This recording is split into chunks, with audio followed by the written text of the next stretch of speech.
आजच्या भागामध्ये आपण पाहणार आहोत की सुभाष आणि त्याचसोबत आता जी मयू असते ते दोघीही जणी जे आहेत ते आता आलेले असतात गावावरनं आल्यानंतर आता जी मयू आहे तिने कपडे खूपच जास्त खराब करून आणलेले असतात. त्यामुळे पमा ओरडत असते आणि पमा म्हणत असते की काय गं, मातीत काय गावाला जाऊन लोळत होतीस का, आणि म्हणून मग हे सगळं काही झालं आहे का. मग जेव्हा ह्या सगळ्या काही गोष्टी समजतात ना तेव्हा नाही गं, गावाला लोळत नव्हते, मातीत एवढे खराबच घाण झाले आहेत ना कपडे, तर काय सांगू.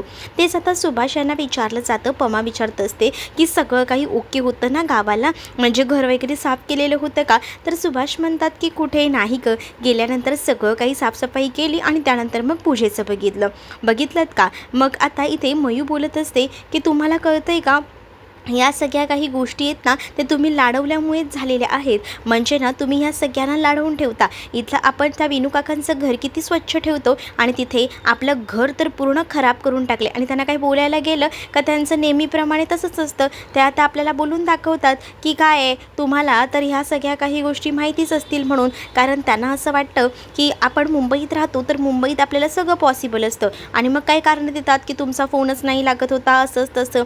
मग काय आपल्याला एवढं कारण देतात, मग आपण शांत राहावं लागतं. काही ऑप्शन असतो का आपल्याकडे, काहीच नाही. मग इकडे आता जेव्हा मयू हे सगळं बोलत असते तेव्हा मात्र पमा म्हणत असते की हे सगळं ना नेहमीचंच आहे त्यांचं. मग आता गणपतीला गेल्यानंतर जे काही दुरुस्तीचं काम राहिलं आहे ते उरलेलं करून घेऊया, असंही आता चाललेलं असतं. तेच दुसरीकडे मात्र शरूच्या मैत्रिणी ज्या आहेत त्या शरूला भेटायला आलेल्या असतात. आणि शरूच्या मैत्रिणी जशा शरूला भेटायला येतात ना तसं आता शरू म्हणते की काय गं, आज कित्येक दिवसांनी इथे आला. शरूला ते सांगत असतात की ते काय आहे ना, आम्ही कित्येक दिवसांनी इथे आलो आहे, त्याचं कारणही तेच आहे. ते काय आहे ना, आम्हाला बऱ्याच काही गोष्टी ज्या आहेत त्या आता करायच्या होत्या. खरं तर आपलं तुला तर माहिती आहे ना, आपण नेहमीप्रमाणे बँजो वाजवतो. मग यावेळेला तू नाही आहेस ढोलसाठी, मग काय करणार आहेस, प्रॅक्टिसला तर येतच नाही आहेस. अरे हो, प्रॅक्टिस तर होतच नाही आहे ना, खरंच ना. एक काम करते, आज ना मी जॉबला जाते, जॉबवरनं सुटल्यानंतर डायरेक्ट तिकडे येते. मग तर झालं बस का, असंही आता म्हटलं जातं. हो चालेल ना, जॉब सुटल्यावर डायरेक्ट मग आपण भेटूया ब्रिजच्या खाली. मग तेव्हाच पमा विचारते शरूला, काय गं, कशाला बोलत होत्या त्या. नाही काही नाही, त्या मला ना सांगत होत्या की ढोलच्या प्रॅक्टिसला येशील का. तर त्यांना म्हटलं की हो येईन ना मी. मग आता पटकन ना ती आवरते आणि निघते, कारण तिला जायचं असतं, ऑलरेडी उशीर झालेला असतो. इकडे आता ग्रुपवर काही ना काही नेहमीप्रमाणे मेसेज सुरू असतात आणि आजी तेच घेऊन बसलेले असतात. म्हणून तेजस्विनी आता त्यांना म्हणत असते की तुमचं आपलं त्या ग्रुपवर नेहमीच चालू असतं. मग तेव्हाच ना इकडे आता तेजस्विनीला जय म्हणत असतो की काय गं आई, हॉटेलचं काम कुठपर्यंत आलं आहे. हॉटेलचं काम आता होतच आलं आहे, जस्ट ओपनिंग होईल आपली आणि मग काय आपलं हॉटेल सुरूच होईल, हेही आता सांगितलं जातं. जेव्हा आता ह्या सगळ्या काही गोष्टी सांगितल्या जातात तेव्हा जय आपल्या आईला ह्या सगळ्याचं क्रेडिट देत असतो आणि म्हणत असतो की आई तू आहेस ना म्हणून या सगळ्या काही गोष्टी शक्य आहेत, नाही तर कुठे काय झालं असतं गं सगळं सोपं, पण तू करतेस म्हणून सगळं काही मॅनेज होतं, असंही आता म्हटलं जातं. जेव्हा आता या सगळ्या काही गोष्टी बोलल्या जातात तेव्हा मात्र इकडे आता तेजस्विनी म्हणत असते की अरे माझ्या एकटीच्याने कुठे होतं आहे, तू सुद्धा आहेस की माझ्यासोबत. म्हणजे तसंही आता काही तुला मीटिंग वगैरे आहे का, असं तेजस्विनीला जय विचारतो. तेजस्विनी म्हणते की हो आहे ना, अर्जंट मीटिंग, चल आज मी तुझ्यासोबत ऑफिसला येते, तसंही मला थोडं डिस्कशन करायचं आहे कामासंदर्भात, असंही आता ती बोलत असते. मग जय निघालेलाच असतो, जयसोबतच तेजस्विनीसुद्धा आता जायला निघत असते.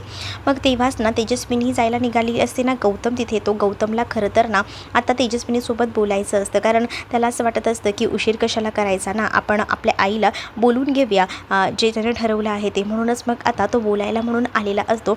आणि मग जेव्हा तो आता बोलायला येतो ना तेव्हा मात्र तेजस्विनी म्हणते की काही अर्जंट आहे का, आपण नंतर बोलूया, असं ती गौतमला बोलते. तर गौतम तिला म्हणत असतो की हो अर्जंटच आहे म्हणूनच मी बोलतोय, मग काय एवढं अर्जंट आहे बोल ना. मग तेव्हाच ना अर्जंट खरं तर हीच गोष्ट आहे की माझ्या आणि त्याचसोबत आसावरीच्या साखरपुड्याबद्दल बोलायचं होतं. अरे साखरपुड्याचं तू काय बोलतोयस, तुला तर मी चांगलंच सांगितलेलं आहे, मी साखरपुड्यासाठी कधी तयार होणार आहे ते तुला तर माहितीच आहे ना. मग अगं आई तू मला जे काही बोलतेस ते सगळं माहिती आहे, पण जयदादाचं काय करायचं. अरे जयदादा जोपर्यंत तयार होत नाही तोपर्यंत आपण हे सगळं काही लग्न करूच शकणार नाही आहे, एवढं तर तुला कळतं आहे ना, थोडं लक्षात घे. कारण जय जोपर्यंत लग्न करत नाही तोपर्यंत तुझं आणि आसावरीचं लग्न काही होणार नाही, असं बोलून तेजस्विनी तिकडनं निघून जाते. तर तेजस्विनीचा हा निर्णय गौतमला काही काही पटलेला नसतो, कारण गौतमला माहिती असतं, कारण त्याचा भाऊ जो आहे ना तो हट्टाला पेटलेला आहे. तो काही झालं तरी इतक्या लवकर लग्न करणार नाही आणि जोपर्यंत जय करत नाही तोपर्यंत त्याची गाडीसुद्धा सरकत नसते आणि त्यामुळेच ना थोडासा तो टेन्शनमध्ये येतो. पण आजी त्याला समजावते. आजी बोलत असते की तू काळजी करू नको, मला कळतं आहे की सध्याला काय होतं आहे, ते लोक काय म्हणत असतील, सगळ्या गोष्टी कळतात, पण थोडं थांब, शांत हो. आपण आहे ना लवकरात लवकर आहे ना गाडी पुढे नेऊया. आणि मलाही असं वाटतं आहे ना जयचं नक्कीच कुठेतरी काहीतरी सुरू आहे, म्हणजे जयच्या वागण्यावर ना आजीला थोडा डाऊट येत असतो. म्हणून आजी ना आता गौतमला थोडासा धीर देत असतात. ते दुसरीकडे मात्र आता मॅक आणि त्याचसोबत इकडे आता जी शरू आहे ते दोघीही जणी बोलत असतात, दोघंही जण गप्पा मारत असतात. आणि तेव्हाच ना ह्या चहाच्या टपरीवर त्यांच्या ह्या गप्पा सुरू असतात. ते मॅक आणि शरू बोलत असतात, त्यांचं आता एकमेकांसोबत गप्पा मारणं आणि हे सगळं चालू असतं. कारण काल जे काही प्रकरण झालं होतं त्यावरनं त्यांना हसू येत असतं, जयचं खास करून, त्याला कशा पद्धतीने गुंडाळलं त्यामुळेच. मग आता तेवढ्यातच ना त्या गप्पा सुरू असतात आणि जयची गाडी तिकडनं येताना दिसते. जयची गाडी जशी येताना दिसते ना तशी मात्र आता शरू म्हणत असते की ती बघ ना जय सरांची गाडी आली. मग आता जयची गाडी येते ही समोरून दिसल्याबरोबर आता मात्र मॅक ना जोरजोरात आवाज देऊ लागतो. मॅकला असं वाटतं की जय एकटाच आहे. मग आता जयला त्याने आवाज दिल्याबरोबर आता तो हातसुद्धा दाखवतो. मग तेव्हाच ना इथे हे सगळं काही तेजस्विनीने पाहिलेलं असतं. तेजस्विनी म्हणते की बघितलंस का, फ्रेंड्स म्हणतोस ना, मग आता असं नाक्यावर उभं राहून हातसुद्धा देणार आणि तू बॉस आहेस ना की त्याचा मित्र आहेस, असंही आता तेजस्विनी बोलत असते. आता एवढा हात वगैरे दाखवला जात आहे म्हटल्यावर आता तो लगेचच ना जय खाली उतरतो आणि टपरीवर जायला निघतो. तर दुसरीकडे मात्र ते शरू म्हणत असते मॅकला, अरे काय गरज होती तुला त्याला हाक मारून इथे बोलवायची. आणि इथे आता शरूने बघितलेलं नसतं. शरू आता बघते आणि शरू जशी बघते ना तसं मात्र आता शरूला धक्का बसतो. मग आता काय रे, हे सगळे ऑफिसमधले मेंबर्स आहेत ना तुझे, आज कामावर वगैरे जायचं नाही का, ऑफिसचा टाईम ऑलरेडी होऊन गेला आहे, तरीसुद्धा तुम्ही सगळीजणं इथे काय करताय का, इथे सगळीजणं गप्पा मारत बसलात का, ही काय वेळ आहे का, ऑफिसला वगैरे जायचं नाही आहे का तुम्हाला, असंही आता म्हटलं जातं. जेव्हा आता ह्या सगळ्या काही गोष्टी बोलल्या जातात तेव्हा मात्र नाही खरं तर जायचं ऑफिसला, पण थोड्या वेळाने आम्ही जाणारच आहे. आणि बाकी जे मेंबर्स असतात ते जातात. आणि मग मॅक जो आहे तो तिथेच उभा असतो. मॅकलासुद्धा तेजस्विनी कामाचं महत्त्व सांगत असते आणि त्याला म्हणत असते की बघ, मला असं वाटतं आहे की तुला बहुतेक कामाचं महत्त्व वगैरे काही माहीत नाही आहे, पण मी तुला सांगते, आपल्याला ना कसं असतं ना, सगळ्यांनी वेळेवर कामाला जायचं आणि वेळेवर सगळी कामं नियोजित करावी. तुमचा बॉस तुम्हाला काही बोलत नाही आहे याचा अर्थ असा नाही की त्याचा फायदा घ्यायचा. हे सगळं शरूलासुद्धा टोचून बोललेलं असतं. आणि तेव्हाच ना मॅक बोलत असतो की नाही मॅडम, तुम्ही बोलताय ते अगदी बरोबर आहे, नाही आता आम्ही जाणारच होतो, असंही आता तो बोलत असतो. मॅकला ती आता मकरंद नावाने हाक मारत असते. त्याचबरोबर आता मॅकला ती म्हणत असते की काय आहे ना मॅक, तू फ्रेंडशिप बँडसुद्धा दिले आहेस, हे पण ऐकलं मी, बघितलं तुझं फ्रेंडशिप बँड. मग आता मॅक म्हणतो फ्रेंडशिप बँड, कारण ते फ्रेंडशिप बँड ना जयच्या हातामध्ये होतं, ते शायनर नावाचं ते फ्रेंडशिप बँड खरं तर दिलेलंच नव्हतं मॅकने, ते दिलेलं होतं शरूने, पण जयने खोटं सांगितलेलं होतं ना की ते मॅकने दिले म्हणून आता इथे ती चोरी पकडायची असते तेजस्विनीला, म्हणून तेजस्विनी बोलत असते. मॅक मग बोलतो कोणतं म्हणताय तुम्ही फ्रेंडशिप बँड, मी कधी म्हणलं फ्रेंडशिप बँड. मग तेव्हा इकडे ना डोळ्याने इशारा जय करत असतो, कारण जयने मॅकचं नाव सांगितलेलं असतं, शरूचं नाव नाही सांगितलेलं असतं. मग आता अरे तू कोणत्या फ्रेंडशिप बँडबद्दल बोलतोय, म्हणजे अरे तुला माहीत नाही का, हे काय या जयच्या हातात आहे, बघ ना यावर शायनर लिहिलं आहे, आणि काय रे तू ह्याला शायनर वगैरे का बोलतोयस, ते तरी मला सांग, म्हणजे हा काही शायनिंग वगैरे मारतो का, तसं आहे तर मला सांग जरा. नाही असंच मी सहज बोलतो. मग हे कधी दिलंस, मग तेव्हाच हां फ्रेंडशिप डेच्या दिवशी नाही, ते तर आधीच. नाही रे तू फ्रेंडशिप डेलाच दिले, हो मॅम फ्रेंडशिप डेलाच दिले, ते काही ना फ्रेंडशिप डेला म्हटलं होतं जरा सरांना काहीतरी वेगळं गिफ्ट द्यावं म्हणून मी दिलं होतं, असंही आता तो बोलत असतो. आणि कसा त्या तेजस्वीला गुंडाळत असतो, कारण इकडनं ना जय नुसतं डोळ्याने इशारा करत असतो, त्यामुळे कसं तरी गुंडाळणं आता त्याला गरजेचं होतं. आणि म्हणूनच मग तो आता सांगतो की हो मी असं दिलेलं आहे. मग ते मला आठवत नव्हतं, पण काय विचार केला की सर आपल्यासाठी एवढं सगळं करतात, मग सरांसाठी सुद्धा आपण काहीतरी करू शकतो ना, म्हणून मग मी सरांना असं भेट दिलेली आहे, असंही आता सांगितलं जातं.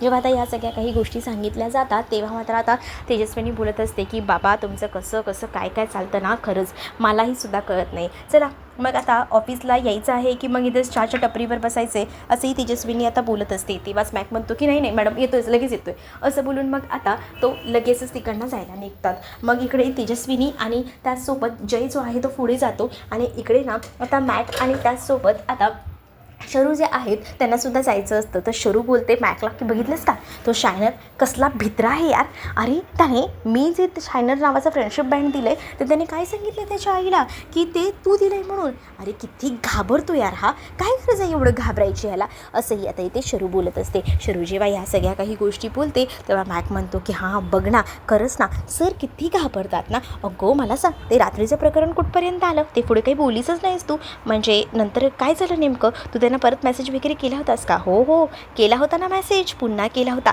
लई मजा आली तुला काय सांगू, त्यांना ना त्रास द्यायला जी मजा येते ना ती कशातच नसते. अगं म्हणजे काय केलंस काय. अरे मी ना रात्रीसुद्धा ना त्यांना मेसेज केले, लई त्रास दिलेले तुला सांगते काय. मला तर असं वाटलंही नव्हतं की ते सुद्धा मेसेजवर बोलतील, ते तर घाबरलेच होते. आणि तुला सांगू का मी ना त्यांना फोनही केला होता. मग फोन केल्यानंतर ते तर असे बंद पडले होते ना, त्यांना काय बोलू आणि काय नको नाही समजत नव्हतं. मग आता मॅक बोलतो चल ना आता पण आपण जरा मजा घेऊया ना. आता तेजस्विनीसोबत तो ऑलरेडी इथे असतो. तेजस्विनी आता त्याच्या ज्या खुर्चीवर आहे ती जाऊन बसते. जसे तेजस्विनी त्या खुर्चीवर जाऊन बसते ना तसं मात्र आता इथे तेजस्विनी म्हणत असते की काय चाललेलं आहे ते तरी मला सांग. मग आता जेव्हा या सगळ्या काही गोष्टी होतात तेव्हा मात्र अरे तेजस्विनी त्याला म्हणते की हे काय, हे पण फ्रेंडशिप बँड आहे का का दुसरं काही आहे. हो हो हे सुद्धा फ्रेंडशिप डेच्या दिवशी मिळाले. मग आता ती अजून त्या स्वामींबद्दल सुद्धा आता विचारायला चाललेली असते की हे सगळं काही कोणी दिलं. मग तेव्हाच ना स्वामींचं ते बोलायला जाणार तोपर्यंत विषय बदली केलेला असतो. इथे असणाऱ्या जयने जय आता बोलत असतो की बरंच काही काय झालं आहे पण मी तुला काय म्हणतो हे बघ ना, असं बोलून तो विषय बदली करतो. कारण त्याला असं वाटत असतं की हेच विषय चगत बसलं तर आपल्याला काही ना काही आई जे आहे ते विचारत बसतात. त्यासाठी त्याने आता विषय बदली करायचं ठरवलेलं असतं. तेच आता दुसरीकडे पाहायला मिळतं की इथे शरूने जे आहे जयला आता मेसेज करायला सुरुवात केलेली असते. जसे शरूने जयला मेसेज करायला सुरुवात केलेली असते ना तेव्हा जय आता आपला मोबाईल बाहेर काढतो आणि तो आता बघत असतो की कोण आपल्याला मेसेज करते. तर आता एक मेसेज येत असतात आणि तो आता बघत असतो की आपल्याला एवढं कोण मेसेजेस करत आहेत आणि ते मेसेजेस बघून जय थोडं ऑकवर्ड होत असतो. कारण त्यालाही कळत नसतं की आपल्याला हे मेसेजेस कोण करते. आणि जेव्हा तो मेसेज ओपन करून बघतो ना तेव्हा मात्र आता तो दचकतो. कारण ते मेसेज पुन्हा एकदा त्या रात्रीच्याच मुलीचे येत असतात. तेजस्विनी जे काही बोलत असते त्याच्याकडे त्याचं लक्षसुद्धा नसतं. बिचारी तेजस्विनी बडबडत राहते पण त्याचं लक्ष असतं मोबाईलमध्ये. मग आता तो बोलतो सुद्धा की नाही मॉम काही नाही. मग ते त्याला विचारते की काय रे कोणाचे मेसेज येतात एवढे, कोणाचे ते तरी सांग.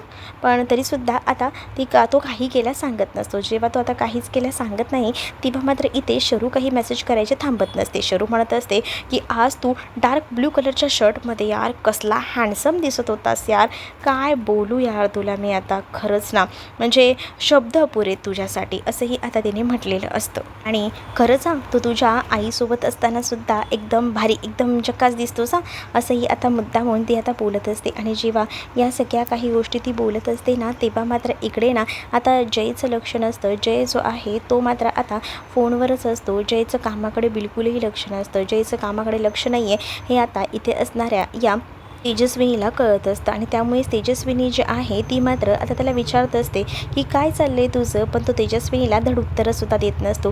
तेजस्विनी म्हणत असते की मला सांगशील का काय चाललं आहे, पण तो काही बोलत नाही. इकडे मात्र आता आय लव्ह यू सर, तुम्ही मला खरंच खूप आवडता, तुम्हाला मी खूप मिस करते असे तसे मेसेज ना आता इथे मॅकही टाकतो शरूकडनं मोबाईल घेऊन. पण तोपर्यंत ना आता ब्लॉक अक्षरशः त्याने करून टाकलेलं असतं. तो जसा ब्लॉक करतो तसं आता शरू म्हणते की बघितलंस का या मूर्ख माणसाने आपल्याला ब्लॉक केलं, आता कसे मेसेज करायचे आपण यार शिट. मग आता मॅककडे याचंसुद्धा सोल्युशन असतं. कारण मॅककडे एक नाही तर बरेच सिम कार्ड असतात. मॅक म्हणतो करू दे ना आपल्याला ब्लॉक, आपण दुसरं सिम कार्ड घालायचं, दुसऱ्या सिम कार्डवरनं परत मेसेज करायचे, परत त्रास द्यायचा, हे आपण असं करतच राहायचं असंही आता तरी सांगितलेलं असतं. आणि जसं तो बोलतो तसं मात्र आता शरू खुश होते. शरू म्हणते यार कसला जबरदस्त आहेस यार तू, खरंच ना मला वाटलंसुद्धा नव्हतं ना एवढा जबरदस्त असशील असा तू, खरंच लय भारी वाटला तुला तुझं जे काही आहे ना ते बघून. मग तेव्हाच ना आता इकडे ना आसावरी जी आहे ती थोडी टेन्शनमध्ये असते. आसावरी थोडी टेन्शनमध्ये आहे हे आता दिसतं ते म्हणजे पमाने आता सगळं आणून ठेवलेलं असतं. पण पमाने आणूनसुद्धा ना तिचं लक्ष नसतं. मग आता ती काय करते काय नाही ह्या गोष्टीकडेच आता आसावरीकडे जाऊन पमा विचारते की काय झालं आहे, काही झालं आहे का. मग तेव्हा पमाला आसावरी सांगते की काही नाही, मला थोडं लग्नाचं टेन्शन आहे, म्हणजे काहीच होत नाही आहे पुढे म्हणून. म्हणजे आता काल जे काही मंचेकर काका म्हणाले त्यावर ना ती विचार करत होती. त्यामुळेच आता ना इकडे जी पमा आहे ती समजावते आणि माझा गौतमवर विश्वास आहे, गौतम असं काहीच करणार नाही, गौतम ना खरंच खूप चांगला मुलगा आहे आणि आपणसुद्धा त्याच्यावर विश्वास ठेवायला हवा, त्याच्याबद्दल चुकीचा गैरसमज करून घ्यायला नको असंही आता म्हटलं जातं. आणि मग जेव्हा या सगळ्या काही गोष्टी बोलल्या जातात तेव्हा मात्र आसावरीला कुठेतरी जाऊन बरं वाटतं, कारण पमाने सांगितलेलं असतं की स्वामी आहेत ना, स्वामी सगळं काही नीट करतील आणि स्वामी जेव्हा आपल्या पाठीशी असतात ना तेव्हा कसलीही गोष्ट घाबरायची नसते असंही आता म्हटलं जातं. तेच आता दुसरीकडे मात्र पाहायला मिळत असतं की इथे पमाने कसं आसावरीला समजावलेलं असतं, कारण आसावरी ना ही खूपच जास्त टेन्शनमध्ये आहे, रडत आहे, या गोष्टी ना पमाला दिसलेल्या असतात आणि काल जे काका बोलले होते त्या गोष्टी तिच्या मनामध्ये सारख्या फिरत होत्या आणि त्यामुळेच ना तिने आता असा समज करून घेतलेला होता. तेच दुसरीकडे आता पाहायला मिळत असतं की जेव्हा पमा आसावरीला समजावते तेव्हा कुठे जाऊन ना बरं वाटत असतं, नाहीतर काय करावं ना काही सुधरत नव्हतं. पण दुसरीकडे मात्र आता पाहायला मिळत असतं की या सगळ्या काही गोष्टी तर होतातच, पण इकडे आता पमाला आसावरी हेही सांगते की लवकरात लवकर सगळं काही होईल, तू काळजी करू नकोस, तुला असं वाटत असेल, त्रास होत असेल की कसं होईल सगळं काही, पण नको काळजी करूस, मला पूर्ण विश्वास आहे सगळ्या काही गोष्टी ठीक होतील, चांगल्या होतील, त्यामुळे तू नको काळजी करू असं बोलून तिला आता कसं बसं समजावलं जातं. आणि जेव्हा ती समजते नाही ह्या सगळ्या गोष्टी तेव्हा बरं पडतं. दुसरीकडे आता शरूसोबत आता जयला एक मीटिंग करायची असते, काही पॉईंट डिस्कस करायचे असतात, पण शरूला आता अर्जंटमध्ये ढोल वाजवायला जायचं असतं, म्हणून ती बोलते की माझं जरा पर्सनल काम आहे, आपण उद्या करूया का हे सगळं. जय तिला आता नाही बोलत असतो, करून घेऊया ना आता, पण शरू म्हणते की नाही खरंच सॉरी, पण मला अर्जंटमध्ये जायचं आहे असं तर तिने सांगितलेलं असतं. मग आता ती जेव्हा तिकडनं निघते ना तेव्हा मात्र आता जय इथे विचार करतो की हिचं पर्सनल काम एवढं काय असेल, हिला परत एखादा मुलगा बघायला आला आहे की अजून काही, म्हणजे त्याला असं वाटतं की हिला एकतर मुलगा बघायला आला असेल किंवा ह्यांच्या घरात काही प्रॉब्लेम झाला असेल का असा विचार तो आता करतो आणि म्हणूनच मग तो ठरवतो की आता हिचा पाठलाग करायचा. तर तुम्हाला भाग कसा वाटला हे नक्कीच मला कमेंटमध्ये सांगा आणि अशाच नवनवीन भागांसाठी आपल्या चॅनलला सबस्क्राईब नक्कीच करा. चला तर मग भेटूया पुढच्या भागात, तोपर्यंत टाटा बाय.